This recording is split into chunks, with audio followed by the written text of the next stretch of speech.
Je suis désolée. On pensait que ça n'arriverait qu'aux autres, qu'aux grands perdants de ce système. Pas à nous autres privilégiés. Et nous voilà, au même titre que le reste de l'humanité. Obligés de mettre notre monde sur pause, d'entrer consommateurs que nous sommes en hibernation forcée. Pour la première fois, on a décidé de ralentir cette course effrénée à la croissance, au nom de la vie.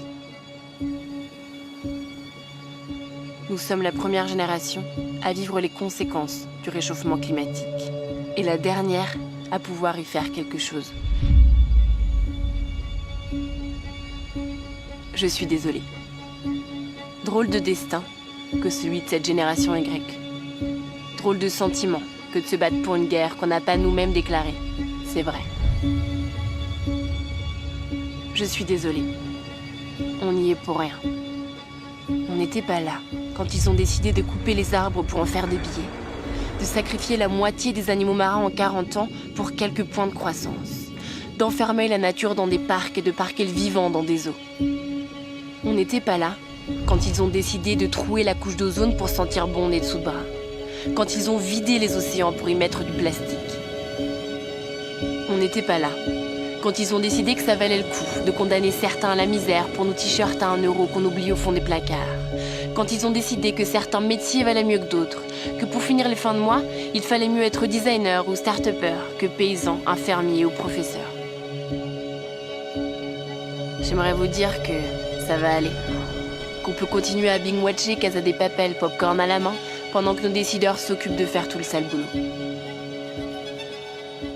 J'aimerais vous dire que la technologie sauvera le monde, que ces politiques en carton nous préparent autre chose qu'un avenir en porcelaine, que les grandes compagnies ont compris maintenant. Ça y est. Mais vous y croyez vraiment ?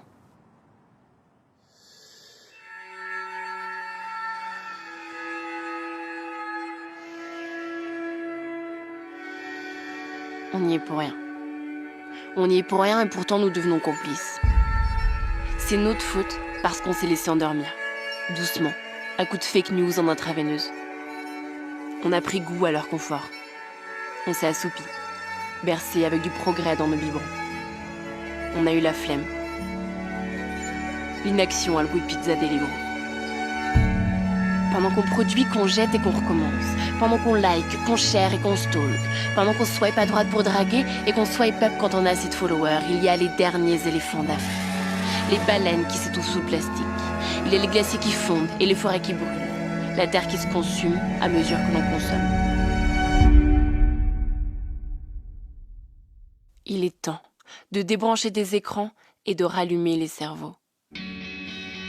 Comme à des enfants, on nous a raconté des histoires. On nous a dit qu'on était trop petits, que c'était déjà foutu. Montrons-leur qu'on a grandi. On nous dit à coups de tribunes, de pétitions, de tweets, que le monde d'après ne doit pas être un retour au monde d'avant, à la normale, parce que le normal ne marchait pas. Ce monde d'après, il nous appartient de le construire. Quand est-ce qu'on y va ? Qu'on ose envoyer tout balader ? Alors oui, il y a les États et leur inaction, les institutions et leurs sommets, les multinationales et leurs yeux fermés. Mais aujourd'hui, j'aimerais vous proposer quelque chose. Et si on ne les attendait pas ? Il va nous falloir du courage, de l'audace. Tant il va de soi qu'il est plus facile de crier au complot que de mettre les mains dans la terre. Tant il est plus confortable de dire que c'est sa faute, à l'autre, à lui, à eux.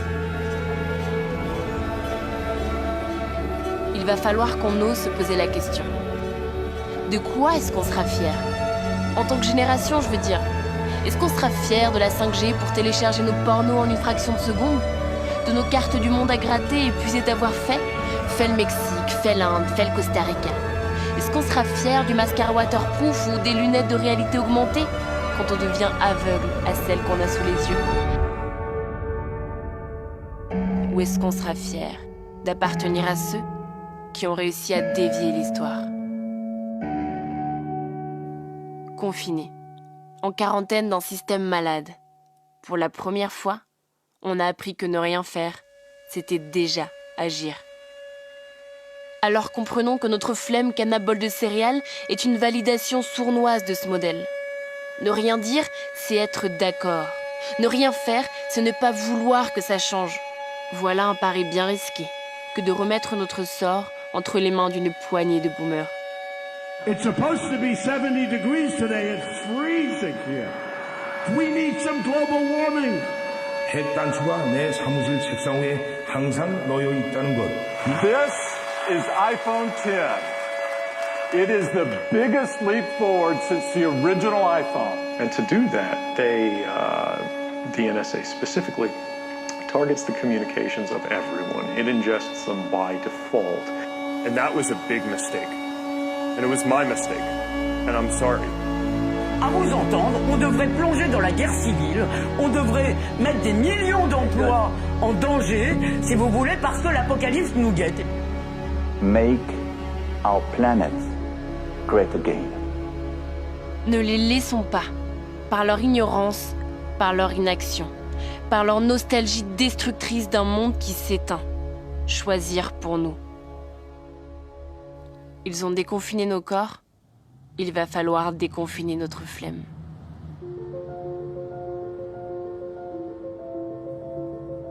Nous, ceux dont le chez-soi ne s'arrête pas à un coin de rue ou à un lit d'hôpital.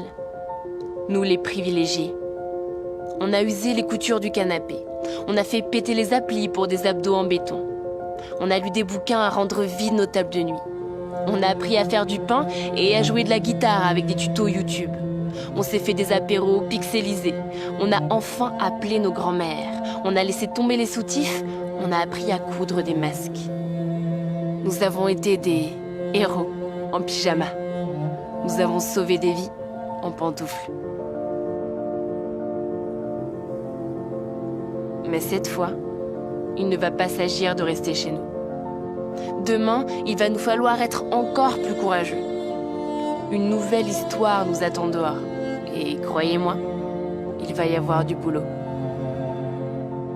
Il va falloir se bouger, sortir dans les rues, pancarte à la main, mettre les mains dans la terre et la terre dans nos programmes scolaires, descendre des avions et se réconcilier avec le Luberon, laisser les énergies fossiles dans le sol, réduire nos 4 steaks hachés par semaine et nos sushis Deliveroo du samedi soir, enfourcher les vélos, éteindre la lumière en partant, débrancher des écrans, se reconnecter au vivant. Il va nous falloir être une génération intranquille, consciente et indignée. Qu'on soit plus que quelques-uns à être écolo. Drôle de case dans laquelle on a rangé ceux qui amassaient la vie pour se battre pour elle. Sauver la planète, protéger l'environnement. Comme si on ne faisait pas partie de ce tout. Nous sommes des êtres vivants, au même titre que les autres que nous exterminons. Nous sommes la nature. Si elle disparaît, nous disparaissons avec elle. Si le jour d'après consiste simplement à refermer la parenthèse, à reprendre le cycle infernal qui a rendu possible ce virus, alors nous aurons perdu. Ça dépend de nous. Il nous appartient de prendre ce moment pour donner tort à tous ceux qui nous pensent trop petits, trop tard, trop fous. On sait déjà que ce ne sera pas facile et qu'on n'est même pas sûr de gagner. Mais franchement, est-ce que ça vaudrait pas le coup d'essayer ? On n'a plus le temps de ne pas y croire. Réveillons-nous.